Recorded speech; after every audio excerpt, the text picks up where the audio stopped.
Welcome to Backstage with Richard Ridge. My guest is not only one of the greatest actors of his generation, he is also one of the most in-demand directors and producers. He is known to millions of fans from his work in such projects as the film Ghost and, of course, the hit television series Scandal. Well, now he is back on Broadway in one of this century's most important new plays, Matthew Lopez's epic two-parter, The Inheritance. Please welcome Tony Goldwyn.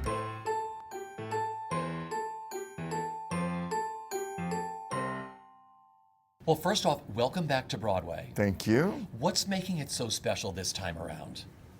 Well, this play, The Inheritance, is just, it's an extraordinary thing to be on stage in a piece that so palpably affects an audience, so intensely.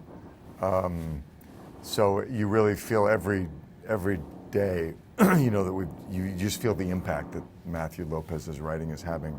And this production, which is so beautiful, you know, is having. So that's really, it's great to, you know, when you do this job and you feel like you're a part of something significant. Yeah.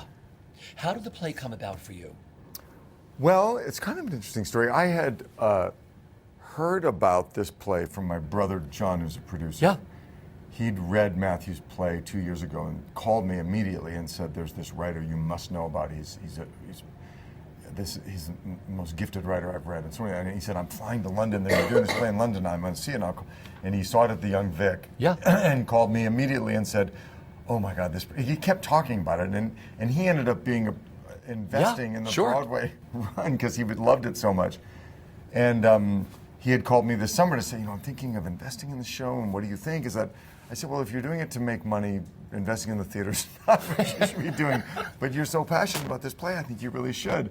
And literally 2 weeks later, they offered me the play to play Henry Wilcox because John Benjamin Hickey, who originated the role in London, was unavailable for this chunk of the Broadway run.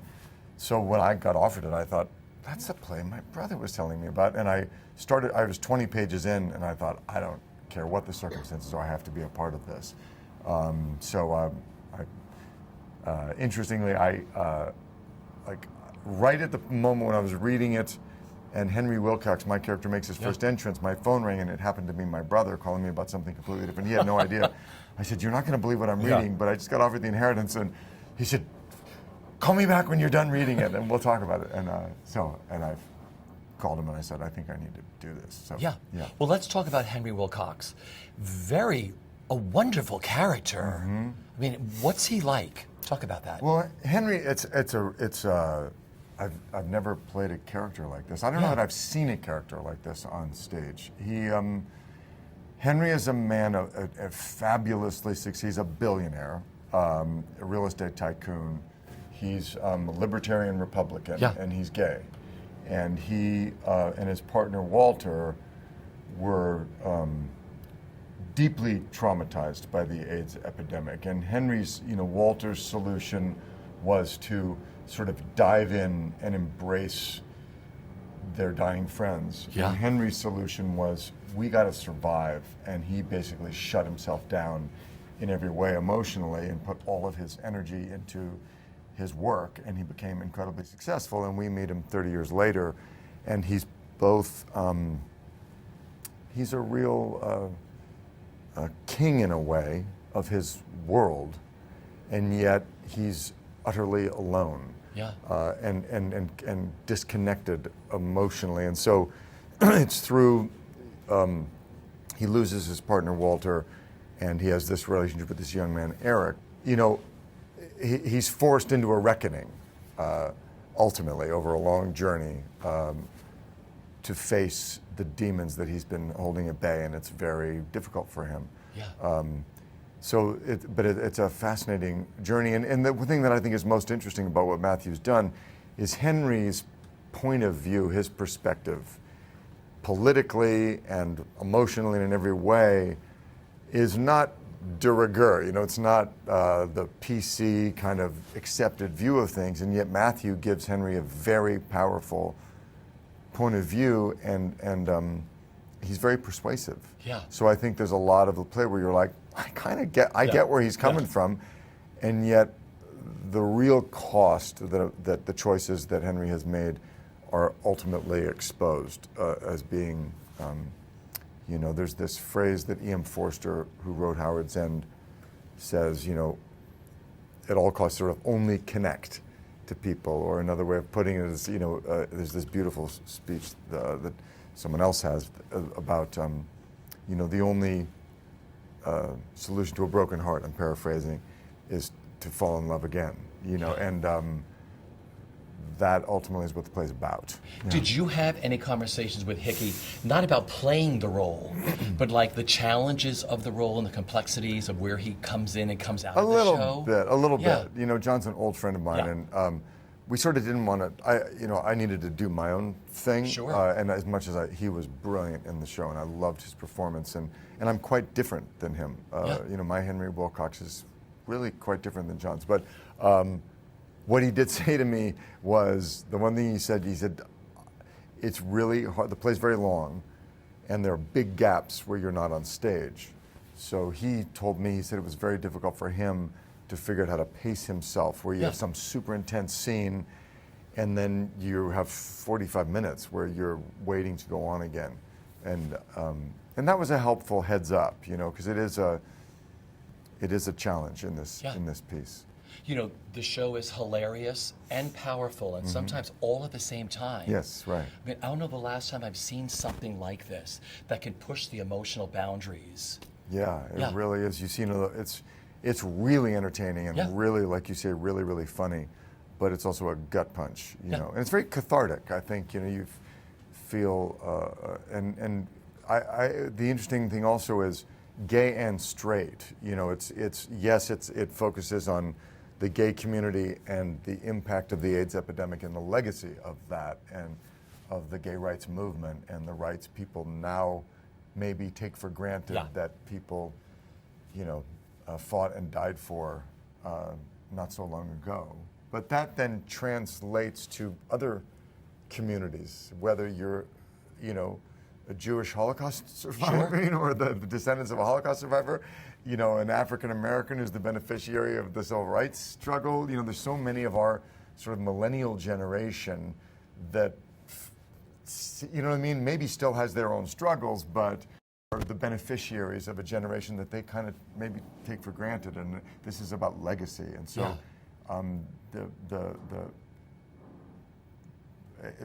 you feel that impact, and it expresses itself in outrageous humor and also real pathos as well. Have you met some of the audience after the show? Yeah, every day there's people outside, and then of course friends and people who've seen it. Yeah. And people are, I've had people come into my dressing room and they can't stop crying. Yeah. They're like, I'm really sorry. It's very gratifying to be a part of something like that. What do you remember about your first performance on stage in this show? Did you do a double day? Yeah, well, Did you go on? This was a very unusual challenge for me because I sort of jumped onto a speeding train. Yeah. They not only had the Broadway production been going for a few weeks, or maybe a month. Usually when someone comes in to replace in a role, it's been a year or 6 months. But in this case, because of John's special circumstances, I came in not long after they opened. But they'd also been doing it for 2 years in London.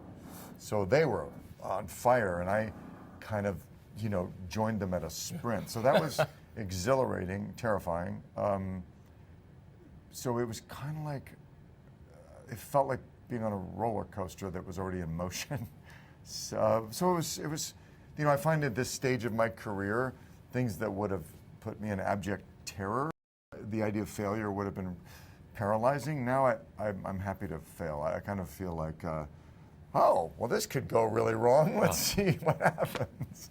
So did you do a single night first, or did you do a double? No, they were great. I did a double. And in fact, I did two doubles because they wanted to start me on a Sunday where we do two shows. Yeah. And then I had 2 days off and then did a Wednesday where we do two shows. So it was kind of nice. I kind of got an experience doing the whole thing.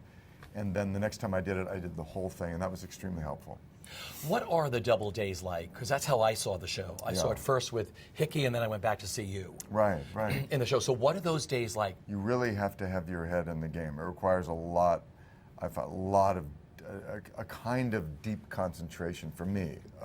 This play requires there's an emotional depth to it that you have to tap into, and the undercurrents of what this play is really about, and these Henry Wilcox's experience. There's so much going on there. It requires a kind of deep sort of meditative concentration that you have to sustain over, from early in the afternoon when the play starts to late at night when it's all finished, and through the break in between. That's the main thing for me. It's that, and that's I find it quite tiring, but it's also exhilarating. Yeah. Every time I do it, I'm like, oh, I might not be able to pull this off today. Well, that's the excitement of doing something like this. What makes Matthew Lopez such a brilliant writer? I don't know. Yeah. I don't know. He is like 35 years old or whatever he is, and is somehow dialed in to some level of wisdom and transcendent knowledge that I'm amazed by. You feel something, and Matthew has an ability to articulate in the most poetic, economical, he's just a giant talent. Yeah. The first time I saw you on stage, as many others did and fell in love with your work, was The Sum of Us. Right. That beautiful gay play down at Cherry Lane 1990, by David Stevens. So in a way, with now doing The Inheritance, is it sort of a full circle moment for you? It sort of is, yeah. The Sum of Us was a play that had a tremendous impact on the gay community because it was 1990 in Greenwich Village, or in the West Village, in the, heat of the plague. Yeah. And I didn't even understand what was happening at the time, because when you're in the midst of something, you don't quite, I now only understand the enormity of what it was and what it meant. And I was 29 years old or whatever I was.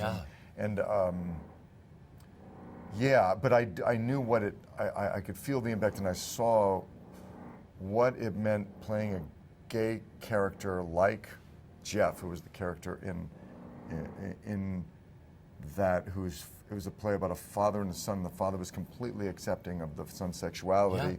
For gay men, many of whose families, were not having that experience, and many whom, maybe were ill and their families wouldn't accept them into their. I mean, it was awful. To see that was very powerful for people. And The Inheritance, in another way, does the same thing. I don't know what. I don't know. Again, even as a straight man, I know that I can't. Kyle Solar's character Eric says in the play about the AIDS epidemic, he says to Walter, he says, I can understand what it was, but I can't possibly feel what it was. Yeah. I sort of feel that way. So as an actor, I try and represent in the best way that I can. Yeah. You know what I mean? But sure. So that does feel that it's completing a circle of sorts. Yeah. So the last time you were on Broadway was in that gorgeous production of Network. Last year, yeah. Mm-hmm. With Bryan Cranston and Tatiana Maslany. Yeah. I mean, what did you enjoy the most about doing that? And working with Ivo. Yeah, there was a lot of things I enjoyed about that. I mean, Ivo Van Hove's conception of that, it was just such a fabulously inventive production, and we did things that worked in a way that I'd never worked before, and with cameras and doing just really adventurous, inventive, crazy stuff. And, working on a classic screenplay, the writing of Petty-Chayefsky is so brilliant. That was very exciting. And working with, Brian and Tatiana and the whole cast, but it was, and finally, I feel this with The Inheritance too, but the thing about Network is Ivo's concept of that show was so relevant to the moment we're living in now, and so important what it was speaking about to our media culture of this moment. It felt so relevant that the audience, you could just feel the audience sitting up going, oh my God. That was very exciting to be a part of. And every night you did a scene live outside with Tatiana, right? Yeah, we had this crazy love scene on 44th Street, on camera. We did a scene and walked right on stage and finished the scene and had sex on stage. The audience is just like, what is happening? But what was it like being outside every day was probably a whole new scenario? Yeah, it was super fun because it was always different. Sometimes sometimes there were, during the Christmas season, Yeah. there's masses of tourists on the street. And so people Evil wanted it to be a live, wild street. So people were, taking selfies and, hooting and hollering, or just being weird and ignoring us, or saying, "That's the president," or whatever. Okay, speaking of the president, I mean, you are known to millions of fans around the world for so many beautiful performances on film and TV, especially playing opposite Kerry Washington in the hit TV series Scandal. Right. 7 seasons? Yeah, yeah. So you must have so many incredible fond memories of doing that. What are some of them? It was just magic. Mainly the people. Yeah. That cast who we still, talk every day. We're very close friends. To share that experience with that group was really unique and special. And it's related. I keep saying the same thing, but Scandal was another one of those jobs, be it a very mainstream commercial piece of entertainment that tapped into the zeitgeist. What Shonda Rhimes was doing was like this soap opera, extreme sort of operatic, crazy-ass, fun show, popcorn kind of show, but there was a kind of subversive aspect to it, where it was really social commentary about politics and racial politics and our society today and conversations that we need to have, and marriages and family relationships. What was it like playing the president in that? It was fun. Yeah. It was really fun. Being the president of the United States, everything you do, like the stakes are just super high. So that's what you want in a dramatic situation, right? You want dramatic situations with high stakes and so you take, an adulterous affair and you put it in the White House, suddenly, it just supercharges everything. Because you never know when you're doing a TV series or whatever how it's going to affect people, but everybody fell in love with that show and fell in love with your character too. Yeah, you do never know. Yeah. You never know if something's going to work or not work, or if I've done plenty of things that I love that no one ever saw. Yeah. And a few things that I wish people hadn't seen. But so the other thing that was great for me is I was old enough when that happened to really appreciate how rare and special success like that is, and the power of it. It is, we can be snotty about commercial success and commercial television, but man, it's a powerful medium, and it has a tremendous impact. Yeah. You're also an award-winning director and producer. What gives you the greatest artistic satisfaction with working behind the camera? Getting to work with so many different creative people. Yeah. As an actor, you're rather siloed. You tend to work with the other actors and with the director, and in film with the cinematographer. But and the crew overall. But as a director, you, at least this is true in the theater too, but I've done more on film and television. Yeah. The working with the designers and the camera crew and all of the different, there's so in post-production and pre-production, there's just so many brilliant creative people, team that you get to collaborate with. That's the most thrilling. Because you loved that right away when you first started to do that. I You did, sort of yeah. fell I've talked into about that. Before. Yeah. I didn't think I wanted to be a director at all. Yeah. And I started wanting to produce literally just to get more control over my acting career. And I fell in love with this script that I wanted to get going, and then was afraid to let someone else direct it, so I decided I had to do it myself, and it miraculously came together. And immediately, at first I thought, I don't know what the hell I'm doing. And then I kind of thought, wow, this is the greatest job ever. So I did fall in love with it. Because you've been on so many film sets and that's TV right. programs, you sort of know how I knew it's more done. I knew more than I thought I knew. Because, so I'm sure when you saw and that... especially I knew to say I don't know. See, that's smart. Which is a very important component of leadership in general. Beautiful, I like that. Because of your success on film and television, some people may be coming to the theater for the very first time to see The Inheritance because you're in it. And you're going to introduce them to this whole new live art form. How proud does that make you? I feel fortunate, I feel like if that's the case, I feel like,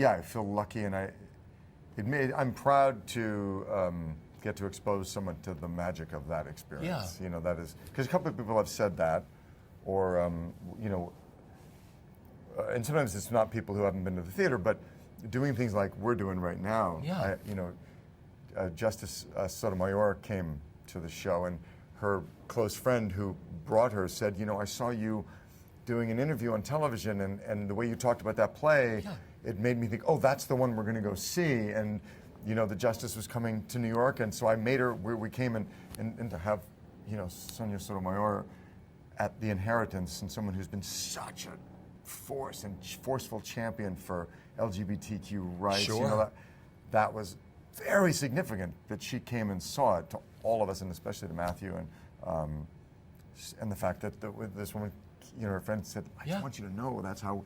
So I'm very grateful for the platform to be able to bring people. Yeah. in. So I remember you were there opening night.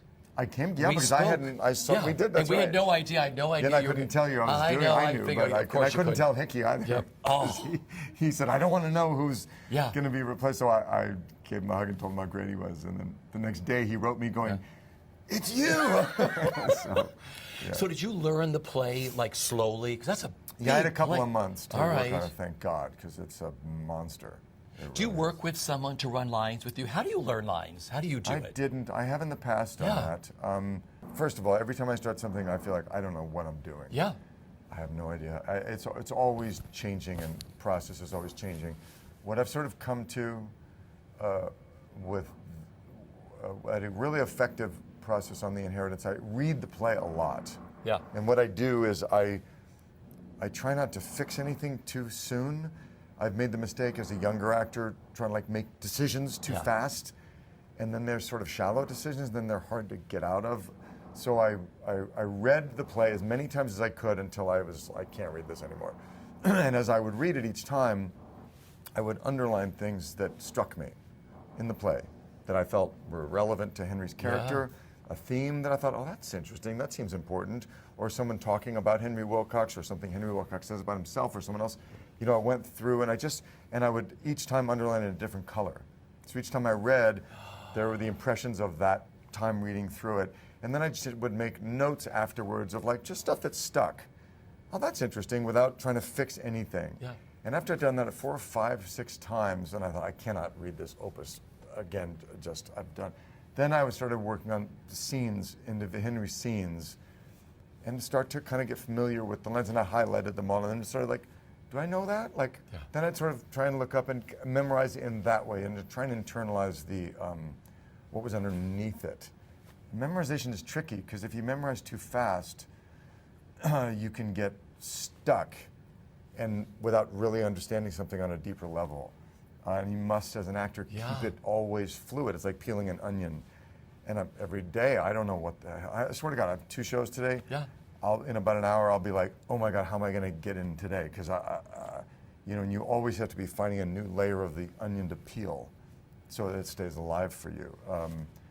So yeah, that's. I mean, then eventually I find that you just keep going over and over and over it, and then it starts to stick. And then you get to things like, why I can't? That's not sticking. Why isn't that sticking? Generally, it's not sticking because I don't understand what I'm saying enough. Interesting. You know, that I go, why is that? The other stuff I've got down, and why do I keep tripping over that?